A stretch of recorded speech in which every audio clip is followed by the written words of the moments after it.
Hello friends, today we will discuss about pathophysiology of diabetes mellitus. So what are the causative agents for diabetes mellitus? If we know the reasons for the diabetes mellitus, we will be able to reverse it, treat it. So friends, what is the first stage in the pathophysiology of diabetes? The first stage is that insulin resistance. And because of insulin resistance, the insulin levels in the blood increase, that is hyperinsulinemia. So initial stages of the diabetes, the insulin levels are high. After taking food, the blood sugar levels rises, and in response to that, pancreas secrete insulin. So beta cells in the pancreas secrete insulin, and this insulin then controls these excessive blood sugar levels.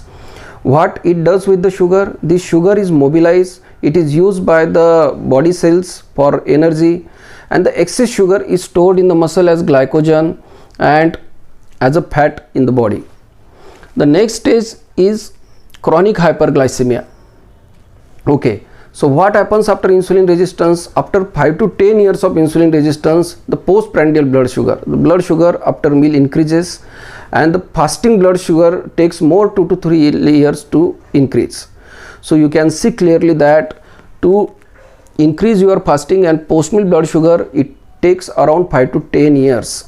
So insulin resistance is present 5 to 10 years in your body, and after that diabetes mellitus develops. If you know how to reverse this insulin resistance, you will avoid diabetes mellitus in the future. That is very clear message. Now the next thing, what happens because of increased blood sugar levels, glucose toxicity occurs. Now this glucose damages the pancreas also. So beta cells which secrete insulin that are damaged by excess glucose. This leads to the insulin deficiency. When the diagnosis of the diabetes mellitus is done, symptomatic diabetes mellitus is done, already there is a 50% loss in the beta cells of the pancreas. So this is how the diabetes mellitus develop. The first hit is that insulin resistance occurs. Okay, so hyperinsulinemia and insulin resistance is a first hit in the pathophysiology of the diabetes. The second hit is beta cell function loss. The increased glucose toxicity damages the beta cells of the pancreas, and this leads to the insulin deficiency. This is the third hit in the pathophysiology of the diabetes. Now this insulin resistance is not good for your body. It leads to various diseases, as already we have discussed. It causes type 2 diabetes mellitus. It also causes obesity, dyslipidemia, your cholesterol and triglyceride levels increase, blood pressure also increases, and in the females we see polycystic ovarian disease, and over the period of the time various complications from this disease occur, like myocardial infarction, heart attack, stroke, and the mortality and morbidities also increase because of the insulin resistance. Normally what happens, the muscles and adipose tissue means fat, uses glucose, ketones and free fatty acids for the energy. Okay, so after taking food, the blood glucose levels increases, and from the pancreas the insulin is secreted, and this insulin then maintains this glucose level. Since glucose is mobilized to use by the cells of the body, it is stored in the muscles and the liver, and the excess sugar is stored as a fat in your body. So this is after taking food. Suppose you are fasting, you are on empty stomach, in that state the blood sugar levels goes down. Then the other hormone, that is glucagon, which is secreted by the alpha cells of the pancreas, becomes activated, and this glucagon is involved in the process of glycogenolysis and gluconeogenesis. Okay, so the glycogen stored in the muscle is used because of the increased levels of glucagon, and this fat, so excess fat in your body which will be used because of the glucagon. So there is a clear balance between the insulin and glucagon in your body. When you are fed state, after eating the insulin levels increases, and when you are in a fasting state, you are on empty stomach, then glucagon levels increases. So it is always better to be in a fasting state. So only because of this mechanism, the intermittent fasting diet is advised to many patients suffering from diabetes and insulin resistance. So what is a diet plan? What is intermittent fasting diet plan? Suppose you take your breakfast at 10 am in the morning, take your lunch at 1 pm and complete your dinner before 6 pm, so that in a 8-hour window you take 3 meals, and after that for 16 hours you should be in a fasting state.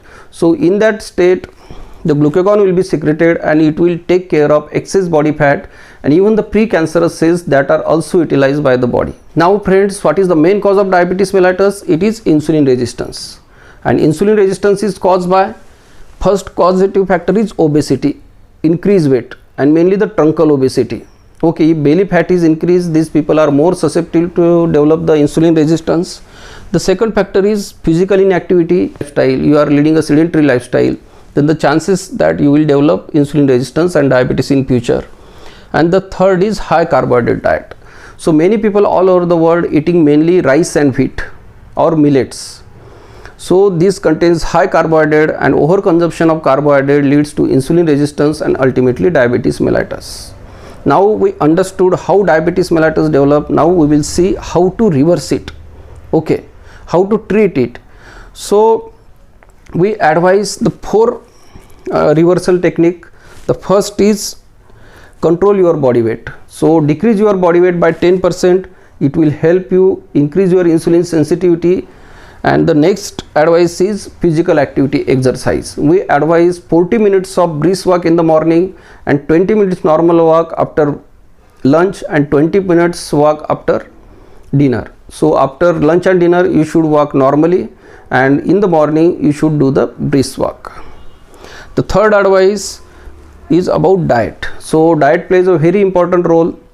You should take a low carbohydrate diet. So if your diet contains mainly wheat, rice and millets, substitute it with the pulses, legumes. Okay, you can also take seeds, nuts, eggs, poultry, fish.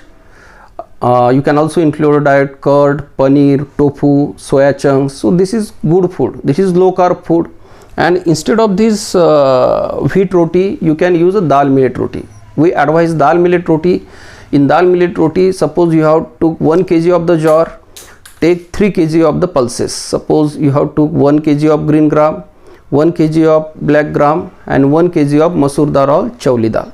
So 3 kg of the pulses or legumes and 1 kg of jowar. So use this 4 kg and with this flour make rotis. That is a dal millet roti. That is very helpful. It is helpful to reduce the insulin resistance. The fourth advice we give about fasting.